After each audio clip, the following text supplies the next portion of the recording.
France is in turmoil. Protests against pension reforms have been ongoing for 4 years. The turnout for these demonstrations is at its highest since World War II. Despite repeated appeals from President Macron and his administration, opposition to the pension reforms remains stubbornly high at 70%. While protests are a common occurrence in France, it's rare to see so many French people this furious for such a prolonged period.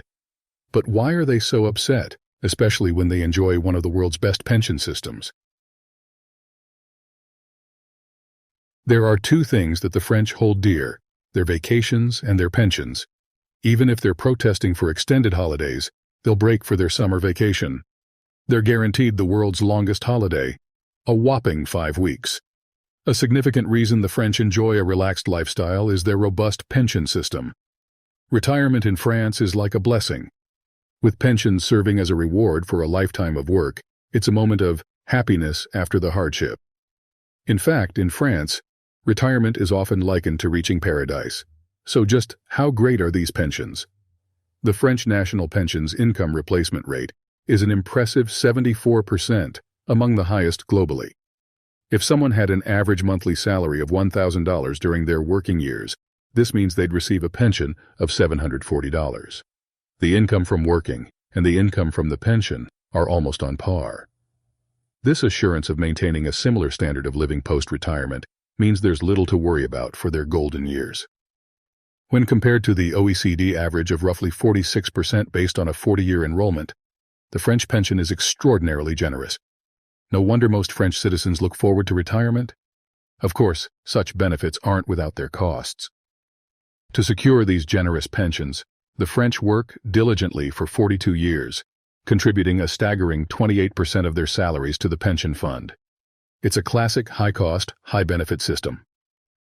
Thanks to this, the poverty rate among retired French individuals is just 4.4%, the lowest in the OECD. The poverty rate for those aged 65 and above is also remarkably low at 8.6%, nearly half the OECD average and impressively lower than Germany's 20%, a country considered to be one of the wealthiest in Europe. Furthermore, the French start receiving this pension as soon as they retire at the age of 62. So in France, there's no fear of financial instability during this transition period. It might not be paradise, but it's clear that you can comfortably enjoy a retirement that spans over a quarter of one's life. However, President Macron is aiming to amend this cherished pension system. The reason? Anticipated budget deficits. If things continue as they are, by 2030, the country will face a deficit of about $15 billion, and this gap is expected to widen thereafter. This is a concern shared by many nations where the elderly population is growing, but the birth rate is declining. Macron's reform has 3 main objectives. First, it aims to consolidate the 42 separate occupation-based pension schemes into one, eliminating some specialized schemes. Second, it suggests that contributions be made for 43 years instead of the current 42.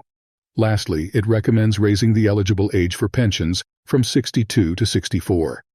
In simple terms, the message is, work longer, contribute more, and wait a bit more for that golden age. Traditionally skeptical of politicians, the French public is ardently protesting these proposed changes. The reason France's pension system is differentiated by occupation is to allow those in more strenuous jobs to retire a bit earlier. This includes public sector workers with frequent night shifts, subway workers operating in polluted underground environments, and soldiers who undertake dangerous missions. Their primary concern? Being asked to work until they drop, isn't in line with the dignified life France advocates for. A significant criticism of Macron's reform is its perceived bias against lower-income groups. For manual laborers, reaching the required 43 years of service means working until their late 60s. What's more, older manual workers often find that there aren't many employment opportunities available for them, even if they want to work. Many in France suspect the government is exaggerating the financial crisis.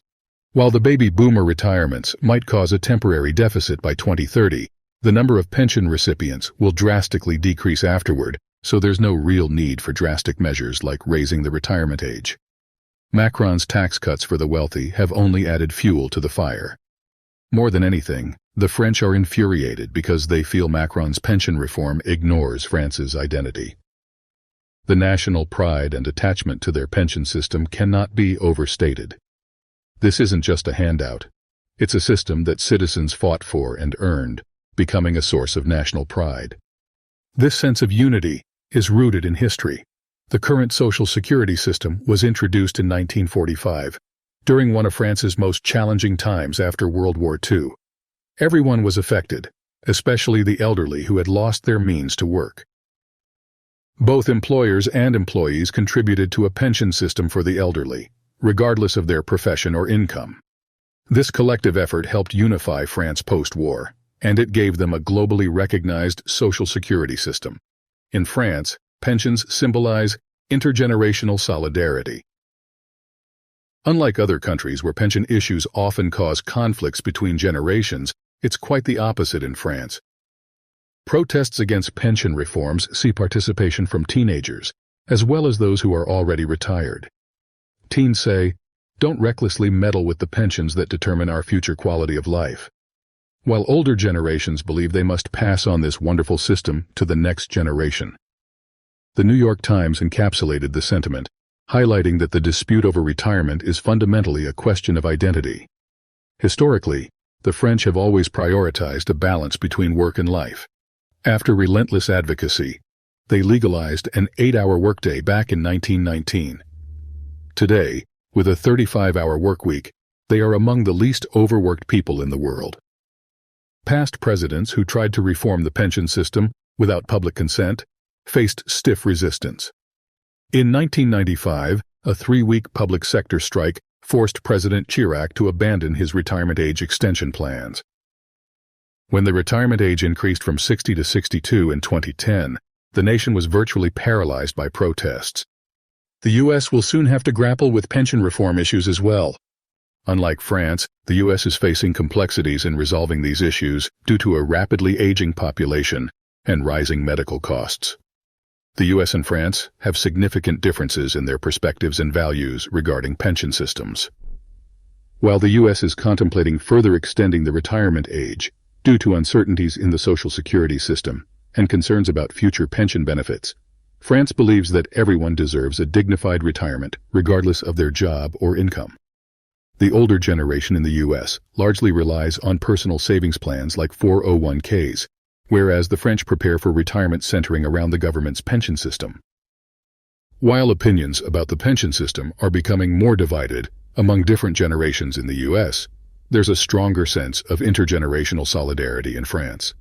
Looking at these, even though the U.S. and France differ in their economic metrics and pension system structures, it seems both countries share a common emphasis on the importance of quality of life.